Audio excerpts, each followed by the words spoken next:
उधर चंडीगढ़ ਦੇ ਵਿੱਚ ਹਵਾਈ ਫੌਜ ਦਾ ਦਮਖਮ ਵਿਖਾਈ ਦੇਵੇਗਾ।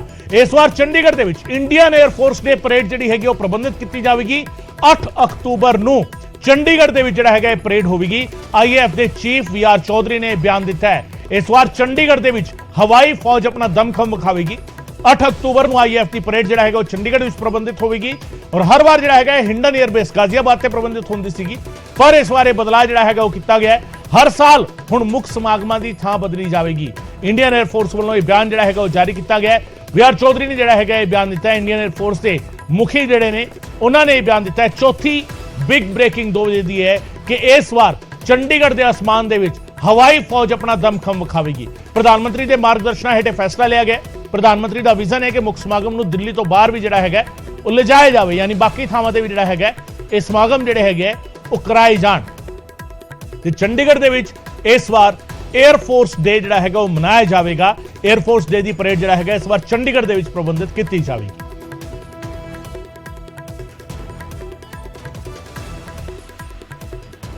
ਤੇ ਇਸੇ ਐਲਾਨ ਤੋਂ ਬਾਅਦ ਚੰਡੀਗੜ੍ਹ ਦੀ ਮੈਂਬਰ ਪਾਰਲੀਮੈਂਟ ਕਿਰਨ ਖੇੜ ਨੇ ਟਵੀਟ ਕੀਤਾ ਉਲਟੀ ਗਿਣਤੀ ਸ਼ੁਰੂ। ਚੰਡੀਗੜ੍ਹ ਦੇ ਲਈ ਬਹੁਤ ਮਾਣ ਵਾਲੀ ਗੱਲ ਹੈ ਕਿ ਹਵਾਈ ਫੌਜ ਨੇ 8 ਅਕਤੂਬਰ ਨੂੰ ਸਾਲਾਨਾ ਇੰਡੀਅਨ 에ਅਰ ਫੋਰਸ ਡੇ ਪਰੇਡ ਚੰਡੀਗੜ੍ਹ ਦੇ ਵਿੱਚ ਪ੍ਰਬੰਧਿਤ ਕਰਨ ਦਾ ਫੈਸਲਾ ਕੀਤਾ ਹੈ।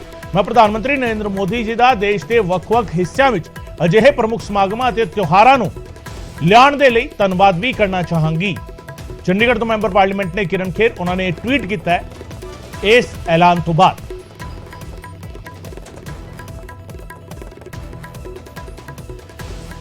ਤੇ 2 ਵਜੇ ਦੀ ਤੀਜੀ ਬਿਗ ਬ੍ਰੇਕਿੰਗ ਨਿਊਜ਼ ਤੁਹਾਨੂੰ ਦੱਸਦੇ ਹਾਂ ਜਿਹੜੀ ਸਾਬਕਾ ਮੰਤਰੀ ਸੰਗਤ ਸਿੰਘ ਗਿਲਜੀਆਂ ਦੇ ਨਾਲ ਜੁੜੀ ਹੋਈ ਸਾਬਕਾ ਮੰਤਰੀ ਦਾ ਭਤੀਜਾ ਮੁੜ ਰਿਮਾਂਡ ਤੇ ਲਿਆ ਗਿਆ ਹੈ।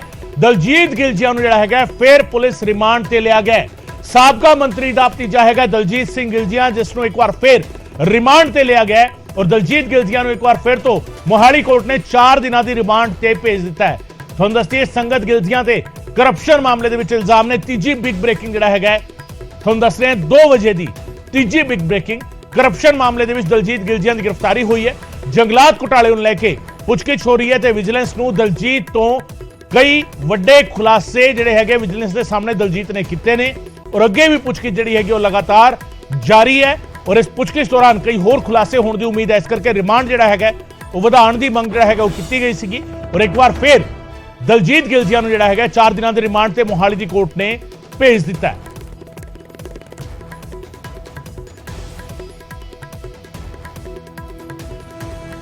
मोहाली कोर्ट च दलजीत गिलजिया नूं अज पेश किया गया। 1 हफ्ते का जो रिमांड है वो मंगया सीगा ते हुण 4 दिन का जो रिमांड है। भाजी कुछ कहोगे दलजीत भाजी? मैं तो फिर कह रहा हूँ पोलिटिकल वेंडेटा है, नथिंग एल्स। तुहानूं जल्दी बहुत कुछ पता लगूगा। ਜਿਹੜੀ ਚੀਜ਼ਾਂ ਸਾਹਮਣੇ ਆ ਰਹੀਆਂ ਕਿ ਹੋਰ ਵੀ ਅਰੈਸਟ ਕੀਤਾ ਬਿੰਦਰ कोई पता नहीं यार मेरे नाल किसी का की कंसर्न है। ਅੱਛਾ मैं ਉਹਦੇ ਬਾਰੇ ਕੀ ਕਹਿ ਸਕਦਾ ਕੀ ਸਟੋਰੀਜ਼ ਬਣ ਰਹੀਆਂ ਨੇ।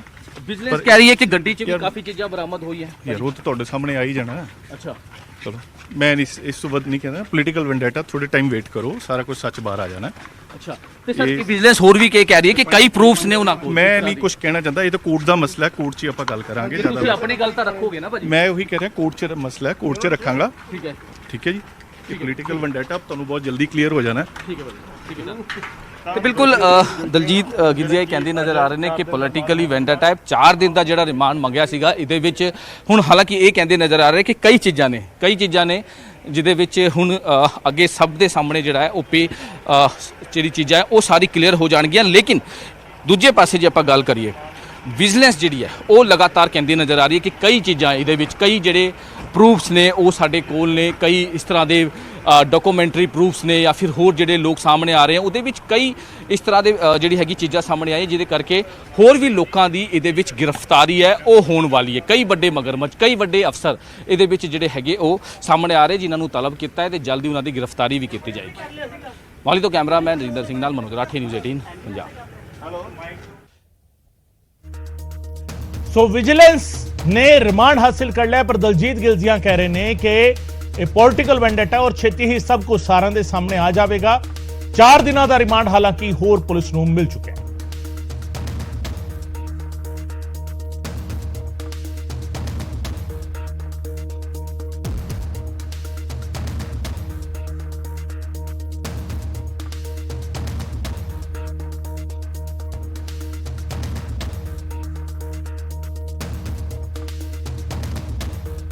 सो दलजीत गिलजिया ਸਿੱਧੇ ਤੌਰ ਤੇ ਕਹਿੰਦੇ ਨਜ਼ਰ ਆ ਰਹੇ ਨੇ ਪੋਲੀਟੀਕਲ ਵੈਂਡੇਟਾ ਯਾਨੀ ਸਿਆਸੀ ਬਦਲਾਖੋਰੀ ਦੀ ਭਾਵਨਾ ਦੇ ਤਹਿਤ ਉਹਨਾਂ ਦੇ ਖਿਲਾਫ ਇਹ ਕਾਰਵਾਈ ਜਿਹੜੀ ਹੈਗੀ ਉਹ ਕੀਤੀ ਜਾ ਰਹੀ ਹੈ। ਜੋ ਵੀ ਤੱਥ ਹੈਗਾ ਆਉਣ ਵਾਲੇ ਦਿਨਾਂ ਦੇ ਵਿੱਚ ਸਾਹਮਣੇ ਆਵੇਗਾ, ਸਾਰਿਆਂ ਦੇ ਸਾਹਮਣੇ ਆਵੇਗਾ। ਸਾਡੇ ਜਿਹੜੇ ਐਡਵੋਕੇਟਸ ਨੇ ਰੰਗੀ ਜੀ ਉਹ ਸਾਡੇ ਨਾਲ ਨੇ। ਸਰ ਅੱਜ ਦੁਬਾਰਾ ਤੋਂ ਪੇਸ਼ ਕੀਤਾ ਗਿਆ, ਹਫਤੇ ਦਾ ਰਿਮਾਂਡ ਮੰਗਿਆ ਸੀਗਾ, ਹੋਰ ਕੀ ਚੀਜ਼ਾਂ ਜਿਹੜੀ ਅੱਜ ਕੋਰਟ 'ਚ ਹੋਈ? ਦੇਖੋ, ਜਿਹੜਾ ਵਿਜੀਲੈਂਸ ਵੱਲੋਂ ਔਰਲ ਐਵੀਡੈਂਸ ਤੇ ਸਾਰੀ ਗੱਲ ਹੋ ਰਹੀ ਹੈ, ਉਹਨਾਂ ਵੱਲੋਂ ਜੋ ਪਹਿਲੇ ਦਿਨ ਜਿਹੜੇ ਐਲੀਗੇਸ਼ਨ ਲਾਏ ਸੀ ਜਾਂ ਜਿਨ੍ਹਾਂ ਦੇ ਬਾਰੇ ਰਿਕਵਰੀ ਕਰਨ ਦੀ ਗੱਲ ਕਹੀ ਸੀ, ਉਹ ਰਿਕਵਰ ਆਲਰੇਡੀ ਰਿਕਵਰਡ ਹੈ ਸਾਰਾ ਕੁਝ।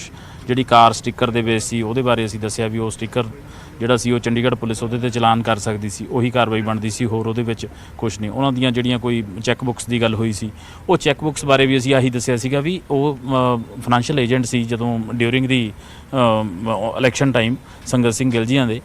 ਤੇ ਅੱਜ ਵੀ ਕੋਈ ਮਤਲਬ ਵਿਜੀਲੈਂਸ ਵੱਲੋਂ ਕੋਈ ਖਾਸ ਪੁਖਤਾ ਗੱਲ ਨਹੀਂ ਕੋਰਟ ਦੇ ਵਿੱਚ ਰੱਖੀ ਗਈ। ਸਿਰਫ ਇਹ ਕਿ ਸਾਡੇ ਆਫੀਸਰ ਸਾਹਿਬਾਨ ਕੋਆਪਰੇਟ ਨਹੀਂ ਕਰ ਰਹੇ, ਵੀ ਅਸੀਂ ਉਹਨਾਂ ਨੂੰ ਬੁਲਾਉਣਾ, ਇਸ ਕਰਕੇ ਸਾਨੂੰ ਫਰਦਰ ਇਨਵੈਸਟੀਗੇਟ ਕਰਨ ਵਾਸਤੇ ਜਿਹੜਾ 7 ਦਿਨ ਦਾ ਰਿਮਾਂਡ ਦਿੱਤਾ ਜਾਵੇ। ਕੋਰਟ ਨੇ 4 ਦਿਨ ਦਾ ਰਿਮਾਂਡ ਦਿੱਤਾ, ਪਰ ਐਕਚੁਅਲੀ ਜੋ ਆਪਾਂ ਐਵੀਡੈਂਸ ਦੀ ਗੱਲ ਕਰੀਏ, ਐਵੀਡੈਂਸ ਦੇ ਵਿੱਚ ਕੋਈ ਵੀ ਕਿਸੇ ਵੀ ਤਰ੍ਹਾਂ ਦੇ ਕੋਈ ਸਬੂਤ ਜਿਹੜੇ ਡਾਇਰੈਕਟ ਲਿੰਕ ਦੇ ਵਿੱਚ ਹੋਣ, ਅਜਿਹਾ ਕੁਝ ਨਹੀਂ। ਰੰਗੀ ਸਾਹਿਬ, ਇੱਕ ਹੋਰ ਬੰਦੇ ਨੂੰ ਅਰੈਸਟ ਕੀਤਾ ਹੈ ਬਿੰਦਰ ਸਿੰਘ ਨਾਂ ਦੇ। ਉਹ ਕਹਿੰਦੇ ਸੀ ਇਹਨਾਂ ਦਾ ਮੀਡੀਏਟਰ ਸੀਗਾ, ਜਿਹੜੇ ਵੀ 2800 ਚ 800 ਰੁਪਏ ਦੀ ਜਿਹੜੀ ਰਿਸ਼ਵਤ ਹੁੰਦੀ ਸੀ ਉਹ ਲਾ ਕੇ ਇਹਨਾਂ ਨੂੰ ਕੈਸ਼ ਦਿੰਦਾ ਸੀ। ਦੇਖੋ, FIR ਦੇ ਵਿੱਚ ਤੁਸੀਂ ਸਾਰਾ ਦੇਖਿਆ ਹੀ ਹੈ, FIR ਦੇ ਵਿੱਚ ਕਿਸੇ ਵੀ ਤਰ੍ਹਾਂ ਦਾ ਐਲੀਗੇਸ਼ਨ ਜਿਹੜਾ ਹੈ ਉਹ ਮਤਲਬ ਐਡਵੋਕੇਟ ਦਲਜੀਤ ਸਿੰਘ ਦੇ ਉੱਤੇ ਨਹੀਂ ਉਹ ਕੀਤਾ। ਉਸ ਤੋਂ ਬਾਅਦ ਜਿਹੜੀ ਇਨਵੈਸਟੀਗੇਸ਼ਨ ਦੌਰਾਨ ਜਿਹੜੀ ਕੋਈ ਡਾਇਰੀ ਹੈ ਉਹਦੇ ਵਿੱਚ ਕੋਈ ਡਿਸਕਲੋਜ਼ਰ ਨਹੀਂ ਆਇਆ ਹੁਣ ਤੱਕ। ਜਿੰਨੇ ਅਕਿਊਜ਼ਡ ਰਿਮਾਂਡ ਤੇ ਰਹਿ ਲਏ ਉਹਨਾਂ ਦਾ ਕਿਸੇ ਤਰ੍ਹਾਂ ਦਾ ਜਿਹੜਾ ਉਹਨਾਂ ਦਾ ਜ਼ਿਕਰ ਕਿਤੇ ਨਹੀਂ ਆਇਆ। ਇਹ ਤਾਂ ਸਿਰਫ ਕਨੈਕਟੀਵਿਟੀ ਹੈ ਜੋ ਵਿਜੀਲੈਂਸ ਦੇ ਹੱਥ ਹੈ, ਵਿਜੀਲੈਂਸ ਜੋ ਜਿਹਨੂੰ ਮਰਜ਼ੀ ਜਿਵੇਂ ਮਰਜ਼ੀ ਇੰਪਲੀਕੇਟ ਕਰ ਸਕਦੇ। ਠੀਕ ਹੈ, ਤਾਂ ਬਿਲਕੁਲ ਜਿੱਦਾਂ ਸਰ ਨੇ ਕਿਹਾ ਕਿ ਕਈ ਚੀਜ਼ਾਂ ਜਿਹੜੀਆਂ ਹਾਲਾਂਕਿ 4 ਦਿਨ ਦਾ ਜਿਹੜਾ ਰਿਮਾਂਡ ਵਧਿਆ ਗਿਆ, ਹਾਲਾਂਕਿ ਕੋਈ ਪੁਖਤਾ ਜਿਹੜੇ ਪ੍ਰੂਫਸ ਨੇ ਉਹ ਵਿਜੀਲੈਂਸ ਕੋਲ ਨਹੀਂ ਹੈ। ਇਹ ਜਿਹੜੇ ਦਲਜੀਤ ਗਿਲਜੀਆ ਦੇ ਜਿਹੜੇ ਐਡਵੋਕੇਟ ਨੇ ਉਹ ਦੱਸ ਰਹੇ ਨੇ। ਹਾਲਾਂਕਿ ਵਿਜੀਲੈਂਸ ਦੂਜੇ ਪਾਸੇ ਕਹਿੰਦੀ ਨਜ਼ਰ ਆ ਰਹੀ ਹੈ ਕਿ ਕਈ ਇਸ ਤਰ੍ਹਾਂ ਦੇ ਪ੍ਰੂਫਸ ਨੇ, ਕਈ ਇਸ ਤਰ੍ਹਾਂ ਦੇ ਜਿਹੜੇ ਲੋਕ ਨੇ ਅਰੈਸਟ ਹੋਏ ਨੇ ਜਿਹਦੇ ਵਿੱਚ ਦਲਜੀਤ ਗਿਲਜੀਆ ਦੀ ਡਾਇਰੈਕਟ ਇਨਵੋਲਵਮੈਂਟ ਜਿਹੜੀ ਹੈ ਉਹ ਸਾਹਮਣੇ ਆ ਰਹੀ ਹੈ ਕਿ ਜਿਹੜੀ ਵੀ ਰਿਸ਼ਵਤ ਲਿੱਤੀ, ਜਿਹੜੀ ਵੀ ਕਮਿਸ਼ਨ ਜਿਹੜੀ ਹੋਈ ਹੈ। ਹਾਲਾਂਕਿ ਹੁਣ ਇਨਵੈਸਟੀਗੇਸ਼ਨ ਕੀਤੀ ਜਾ ਰਹੀ ਹੈ। 4 ਦਿਨ ਦਾ ਜਿਹੜਾ ਰਿਮਾਂਡ ਲਿੱਤਾ ਗਿਆ ਉਹਦੇ ਵਿੱਚ ਹੋਰ ਵੀ ਪੁੱਛ ਕੇ ਜਿਹੜੇ ਉਹ ਚੀਜ਼ਾਂ ਜਿਹੜੀਆਂ ਉਹ ਸਾਹਮਣੇ ਆਉਣਗੀਆਂ। ਮੋਹਾਲੀ ਤੋਂ ਕੈਮਰਾਮੈਨ ਰਜਿੰਦਰ ਕੁਮਾਰ ਨਾਲ ਮਨੋਜ ਰਾਠੀ, ਨਿਊਜ਼ 18 ਪੰਜਾਬ।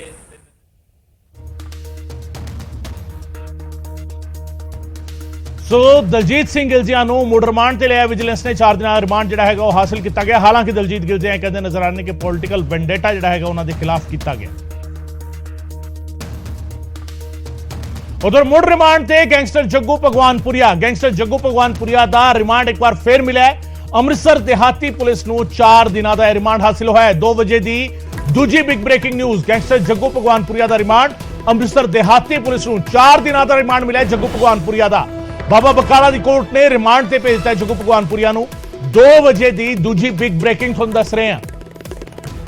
2017 ਦੇ ਇੱਕ ਮਾਮਲੇ ਦੇ ਵਿੱਚ ਪੁੱਛਗਿੱਛ ਹੋ ਰਹੀ ਹੈ। ਗੈਂਗਸਟਰ ਸ਼ੁਭਮ ਨੂੰ ਪੁਲਿਸ ਹਿਰਾਸਤ ਤੋਂ ਭਜਾਉਣ ਦਾ ਇਹ ਮਾਮਲਾ ਹੈ ਤੇ ਪੁਲਿਸ ਮੁਲਾਜ਼ਮ ਨੂੰ ਗੋਲੀ ਮਾਰ ਕੇ ਸ਼ੁਭਮ ਨੂੰ ਲੈ ਕੇ ਭੱਜੇ ਸੀ। ਜੱਗੂ ਦੇ ਇਸ਼ਾਰੇ ਤੇ ਸਾਰਜ ਮਿੰਟੂ ਜਿਹੜਾ ਸੀਗਾ ਉਸਨੇ ਇਸ ਘਟਨਾ ਨੂੰ ਅੰਜਾਮ ਦਿੱਤਾ ਸੀ।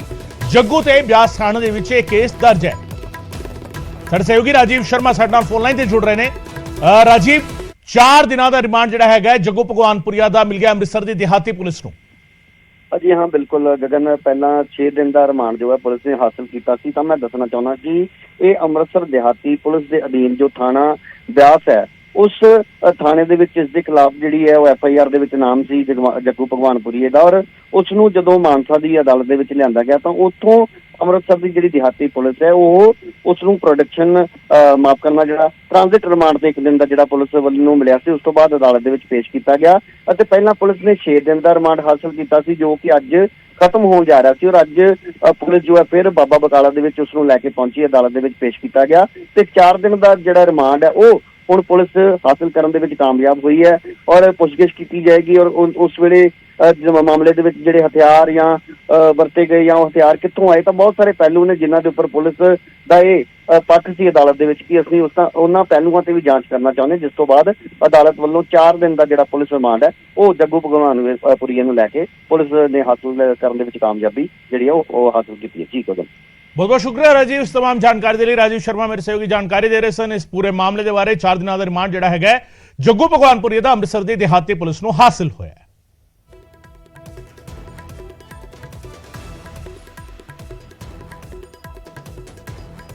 उधर 2 बजे की पहली बिग ब्रेकिंग हरियाणा के कुरुक्षेत्र तो जिथे भयानक हादसा वापरिया, ਚਲਦੀ ਸਕੂਲ ਬੱਸ ਚੋਂ 5 ਸਾਲਾਂ ਬੱਚੀ ਡਿੱਗ ਗਈ ਤੇ ਇਸ ਹਾਦਸੇ ਦੇ ਵਿੱਚ ਬੱਚੀ ਗੰਭੀਰ ਤੌਰ ਤੇ ਜ਼ਖਮੀ ਹੋਈ ਹੈ। ਕੁਰੂਕਸ਼ੇਤਰ ਦੇ ਵਿੱਚ ਹਾਦਸਾ ਵਾਪਰਿਆ। ਚਲਦੀ ਸਕੂਲ ਬੱਸ ਤੋਂ 5 ਸਾਲਾਂ ਬੱਚੀ ਦੇ ਡਿੱਗਣ ਦਾ ਮਾਮਲਾ ਸਾਹਮਣੇ ਆਇਆ ਤੇ ਬੱਚੀ ਜਿਹੜੀ ਹੈਗੀ ਹੈ ਗੰਭੀਰ ਤੌਰ ਤੇ ਜਿਹੜਾ ਹੈਗਾ ਜ਼ਖਮੀ ਹੋ ਗਈ। ਸੀਸੀਟੀਵੀ ਫੁਟੇਜ ਇਸ ਪੂਰੇ ਹਾਦਸੇ ਦੀ ਸਾਹਮਣੇ ਆਈ ਹੈ ਤੇ ਪਰਿਵਾਰ ਦਾ ਬੱਸ ਡਰਾਈਵਰ ਤੇ ਲਾਪਰਵਾਹੀ ਦਾ ਇਲਜ਼ਾਮ ਹੈ।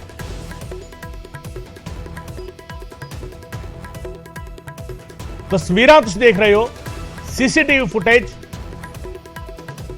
ਬੱਸ ਚੋਂ ਬੱਚੀ ਜਿਹੜੀ ਹੈਗੀ ਉਹ ਡਿੱਗ ਜਾਂਦੀ ਹੈ।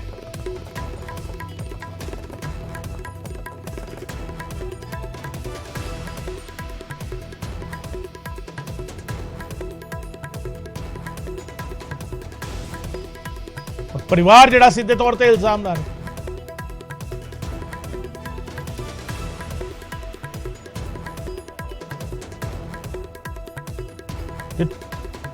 ਤਸਵੀਰਾਂ ਤੁਹਾਨੂੰ ਦਿਖਾ ਰਹੇ ਹਾਂ ਅਸੀਂ। ਤਸਵੀਰਾਂ ਵਿੱਚ ਤੁਹਾਨੂੰ ਫਿਲਹਾਲ ਜੋ ਨਜ਼ਰ ਆ ਰਿਹਾ ਹੈ ਉਹ ਨਜ਼ਰ ਇਹ ਆ ਰਿਹਾ ਕਿ ਬੱਸ ਰੁਕਦੀ ਹੈ ਤੇ ਅਟੈਂਡੈਂਟ ਜਿਹੜੀ ਹੈਗੀ ਉਤਰ ਕੇ ਭੱਜ ਕੇ ਜਾਂਦੀ ਹੈ, ਡਿੱਗੀ ਹੋਈ ਬੱਚੀ ਨੂੰ ਚੁੱਕਣ ਦੀ ਕੋਸ਼ਿਸ਼ ਕਰਦੀ ਹੈ। ਪਰ ਹਕੀਕਤ ਇਹ ਹੈ ਕਿ ਬੱਚੀ ਜਿਹੜੀ ਹੈਗੀ ਉਹ ਪਹਿਲਾਂ ਡਿੱਗੀ ਹੈ। ਬੱਸ ਚੋਂ ਬੱਚੀ ਡਿੱਗ ਜਾਂਦੀ ਹੈ। ਉਸ ਤੋਂ ਬਾਅਦ ਜਦੋਂ ਇਹ ਰੌਲਾ ਪੈਂਦਾ ਹੈ ਕਿ ਬੱਚੀ ਡਿੱਗੀ ਤਾਂ ਡਰਾਈਵਰ ਜਿਹੜਾ ਹੈਗਾ ਬ੍ਰੇਕ ਲਾਉਂਦਾ ਹੈ। ਬ੍ਰੇਕ ਲਾਉਣ ਤੋਂ ਬਾਅਦ ਜਿਹੜੀ ਅਟੈਂਡੈਂਟ ਹੈਗੀ ਉਹ ਭੱਜ ਕੇ ਜਾਂਦੀ ਹੈ ਬੱਚੀ ਨੂੰ ਚੁੱਕਣ ਦੇ ਲਈ।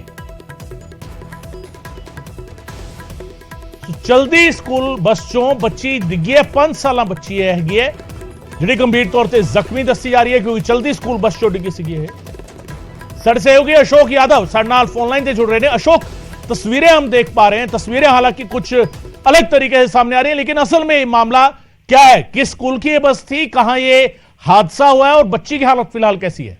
जी, बच्ची की हालत की बात की जाए तो बच्ची इस समय हॉस्पिटल में एडमिट है। एक प्राइवेट हॉस्पिटल है और वहां पर ये बच्ची इसमें एडमिट है। और कुरुक्षेत्र का जाना माना एक प्राइवेट हॉस्पिटल है जिसे काफी कुरुक्षेत्र का फेमस स्कूल है, सॉरी माफ कीजिएगा, स्कूल है।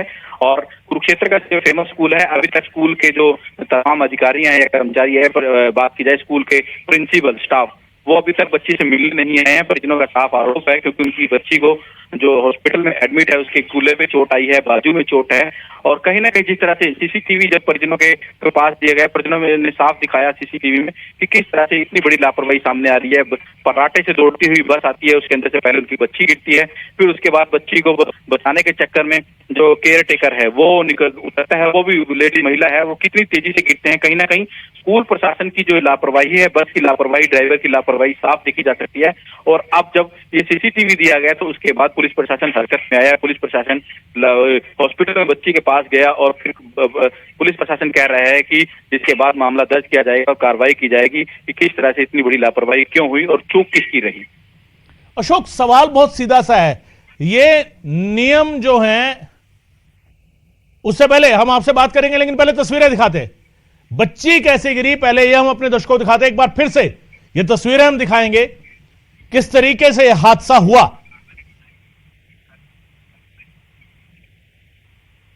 पहले बच्ची गिरती है और फिर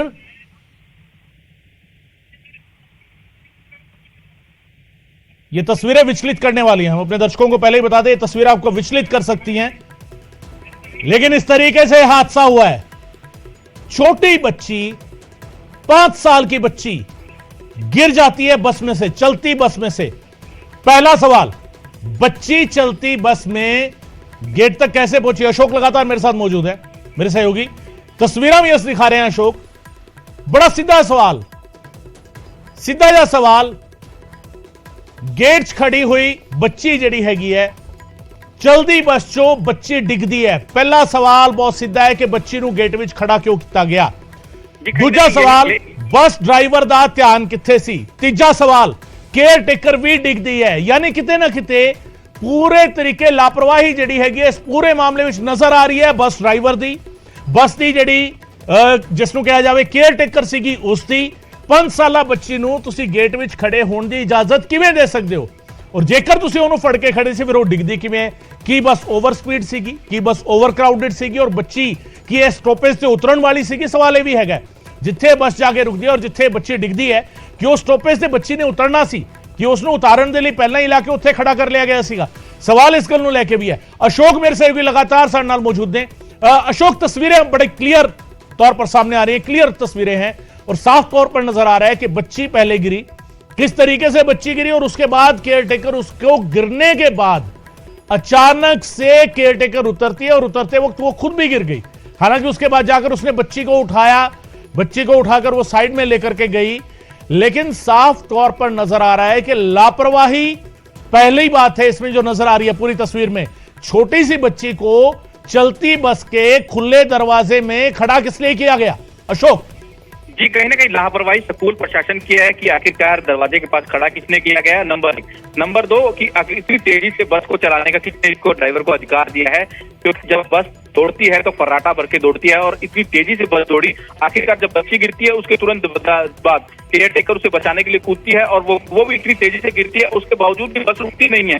और कहीं ना कहीं यही आरोप जो परिजन है वो आरोप लगा रहे हैं कि जब उनकी बेटी गिरती है कि भगवान की गनीमत रही कि जो बस का पहिया उसके ऊपर नहीं चढ़ा, वरना तो जान भी जा सकती थी छोटी सी बच्ची की जो पहली कक्षा में पढ़ती है। कुरुक्षेत्र का जो जाना माना स्कूल है अभी तक मीडिया के सामने नहीं आ रहा है और कहीं ना कहीं जब पुलिस प्रशासन को मीडिया ने बताया कि इस तरह से छोटी सी बच्ची के साथ एक हादसा हो जाता है जिसका सीसीटीवी में क्लियर दिखाई दे रहा है, तो पुलिस उसके बाद हॉस्पिटल में पहुंचती है, बच्चे के बयान कलमबंद किए जाते हैं और कहा जाता है कि पुलिस इस पर जरूर कार्रवाई करेगी। क्या पुलिस ने कहीं ना कहीं पुलिस पर भी एक सवाल निशान खड़ा हो रहा है कि पुलिस प्रशासन को जब सीसीटीवी दे दिया गया, स्कूल के तमाम अधिकारियों को, प्रिंसिपल्स के तमाम जो डायरेक्टर हैं उनको ये सीसीटीवी दिया गया, तो आखिरकार अभी तक कार्रवाई क्यों नहीं की? कहीं ना कहीं पुलिस प्रशासन और जो स्कूल प्रशासन है लिपापोती पर लगा हुआ है, अपने स्टाफ को बचाने में लगा हुआ है, मगर जिस तरह से पहली कक्षा में पढ़ने वाली बच्ची आज हॉस्पिटल में है, उसकी बाजू में चोट है और उसकी टांगों पे चोट है जो कूल्हे के पास है, आज वो हॉस्पिटल में एडमिट है वो बच्ची।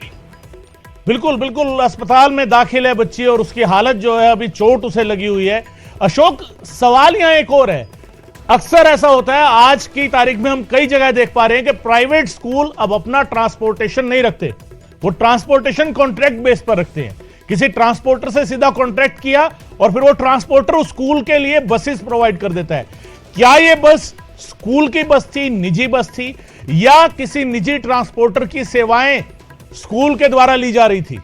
जी, आपको मैं बताना चाहूंगा ये कुरुक्षेत्र का जाना माना स्कूल है और स्कूल की ही बस है, कोई निजी ट्रांसपोर्टर नहीं हायर किया हुआ है, स्कूल की पहले से ही ये बस है और कुरुक्षेत्र का काफी फेमस स्कूल है, उस स्कूल की ये बस है। और जिस तरह से ये मामला आया उसके बावजूद भी सीसीटीवी में साफ दिखाई दे रहा है कि एक बच्ची किस तरह से गिरती है। कहीं ना कहीं प्रशासन बार बार कह रहा है कि कार्रवाई करेंगे, मगर जिस तरह से पीड़ित माँ बाप हैं वो कह रहे हैं कि अभी तक तो उनकी बच्ची का हालचाल जानने के लिए स्कूल की तरफ से कोई नहीं आया, इवन स्कूल के जो प्रिंसिपल हैं वो तक नहीं है, जो डायरेक्टर हैं स्कूल के वो भी नहीं आए। कहीं ना कहीं लापरवाही है, यही लापरवाही जो सीसीटीवी में साफ दिखाई दे रही है, यही कारण है कि स्कूल के प्रशासन के तमाम लोग उनकी बच्ची का हालचाल जानने नहीं आए और बच्ची आज कुरुक्षेत्र के जाने माने हॉस्पिटल में उपचाराधीन है, उसका इलाज चल रहा है। और कहीं ना कहीं जो परिजन है वो पुलिस प्रशासन के साथ साथ जो स्कूल का स्टाफ है उन पर भी आरोप लगा रहे हैं कि उनकी बच्ची को आखिरकार ड्राइवर इतनी तेजी से फर्राटे से बस को क्यों दौड़ाया, क्योंकि बच्ची के साथ साथ बाजू में चोट है, पैर में चोट है, उसके कूल्हे पर भी चोट है और बच्ची अभी फिलहाल हॉस्पिटल में उपचाराधीन है। बहुत बहुत शुक्रिया अशोक इस तमाम जानकारी के लिए। अशोक यादव मेरे सहयोगी कुरुक्षेत्र तो जानकारी दे रहे सन किस तरीके हादसा वापरा और उससे हद यह है कि हुण तक स्कूल प्रशासन, स्कूल के प्रिंसिपल, मैनेजमेंट कोई भी इस जख्मी बच्ची का हाल चाल जानने नहीं पहुंचा है। फिलहाल इस बुलेटिन में इतना ही, इजाजत दो, धन्यवाद।